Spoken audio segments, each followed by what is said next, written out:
வாழ்க்கையில எல்லா வலியையும் தாங்கிக்கலாம். ஆனா 4 பேருக்கு முன்னாடி ஒருத்தர் நம்மள அசிங்கப்படுத்துறாரே, அந்த வலியும் அவமானமும் இருக்கே, அது நெஞ்சுக்குள்ள ஒரு முள்ளு மாதிரி குத்திக்கிட்டே இருக்கும். அன்னைக்கு ராத்திரி உங்களால தூங்க முடியாது. ஏன் நமக்கு மட்டும் இப்படி நடக்குது? நாம என்ன தப்பு செஞ்சோம்னு மனசு கதறும்.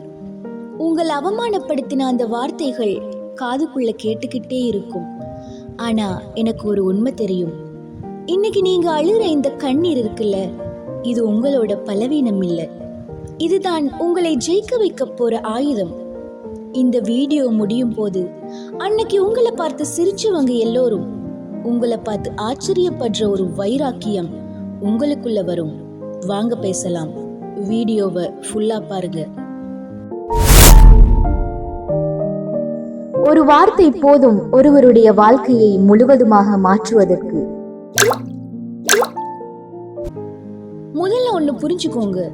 ஒருத்தர் உங்களை அசிங்கப்படுத்துறாங்கன்னா அது உங்களோட தப்பு இல்ல, அது அவரோட குணம். உலகத்துல 2 வகையான மனுஷங்க இருக்காங்க. ஒண்ணு, மத்தவங்களை பாராட்டி மேல கொண்டு வர்றவங்க. 2, மத்தவங்களை மட்டம் தட்டி தான் பெரிய ஆள்னு காட்டிக்கிறவங்க. உங்களை அசிங்கப்படுத்துறவங்க அந்த 2வது ரகம். அவங்களுக்குள்ள ஒரு தாழ்வு மனப்பான்மை இருக்கும். உங்களை மட்டம் தட்டுறது மூலமா அவங்க ஏதோ பெரிய ஆளா உணருவாங்க. நீங்க அந்த இடத்துல அமைதியா இருக்கிறது அவங்களுக்கு பலவீனமா தெரியும். ஆனா நிஜத்துல அந்த அமைதிதான் உங்களோட மிகப்பெரிய பலம். அவமானப்பட்ட உடனே நம்ம மனசுக்குள்ள வர முதல் எண்ணம் என்ன தெரியுமா? அவங்கள திருப்பி திட்டணும், இல்லனா அடிச்சாவது பதிலடி கொடுக்கணும். வேண்டாம். வார்த்தையால கொடுக்கிற பதிலடி ஒரு நிமிஷம் சந்தோஷம் தரும். ஆனா உங்க வாழ்க்கையால கொடுக்கிற பதிலடி காலம் முழுக்க அவங்கள தலை குனிய வைக்கும். நீங்க அப்துல் கலாம் ஐயாவை பாருங்க, அவமானப்படலையா? ஸ்டீவ் ஜாப்ஸ் அவர் உருவாக்கின கம்பெனிலேயே அசிங்கப்பட்டு வெளியே போகலையா? அவங்க எல்லோரும் அன்னைக்கே சண்டை போட்டிருந்தா இன்னைக்கு வரலாறுல இருந்திருக்க மாட்டாங்க. அவங்க அந்த அவமானத்தை ஒரு எரிபொருளா மாத்தினாங்க. ஒரு ரகசியம் சொல்லவா? உங்களை யாராவது காயப்படுத்தினா வீட்டுக்கு போய் அழுதுட்டு இருக்காதீங்க. அன்னைக்கு ஒரு பேப்பர் பேனா எடுங்க. உங்களுக்கு என்னவெல்லாம் சாதிக்கணும்னு தோணுதோ அதை எழுதுங்க.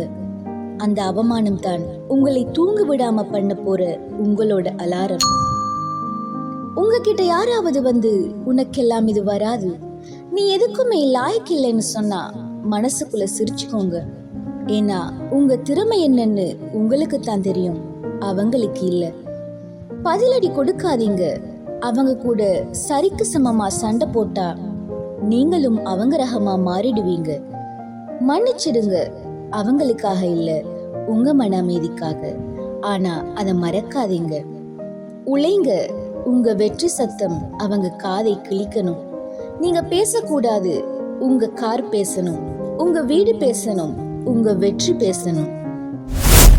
இன்னைக்கு இந்த வீடியோவை பார்த்துட்டு இருக்கிற நீங்க, உங்க மனசுக்குள்ள ஒரு பாரம் இருக்குல்ல, அந்த பாரத்தை இப்போ இறக்கி வைங்க. யாரோ ஒருத்தர் சொன்ன வார்த்தைக்காக உங்க வாழ்க்கையை நீங்க ஏன் தொலைக்கணும்? இந்த நிமிஷத்துல இருந்து ஒரு சபதம் எடுங்க. என்ன அசிங்கப்படுத்தின அதே இடத்துல நான் ராஜாவா அல்லது ராணியா வந்து நிப்பேன்னு. உங்களால நிச்சயமா முடியும். இந்த வீடியோ உங்களுக்கு பயனுள்ளதாக இருந்தால் மறக்காம சப்ஸ்கிரைப் செய்து லைக் செய்யுங்க. உங்களுடைய நல்ல கருத்துக்களை கமெண்ட் செய்து உங்க ஃப்ரெண்ட்ஸ்க்கும் ஷேர் பண்ணுங்க. இன்னொருவருக்கும் பயனுடையதாக இருக்கட்டும்.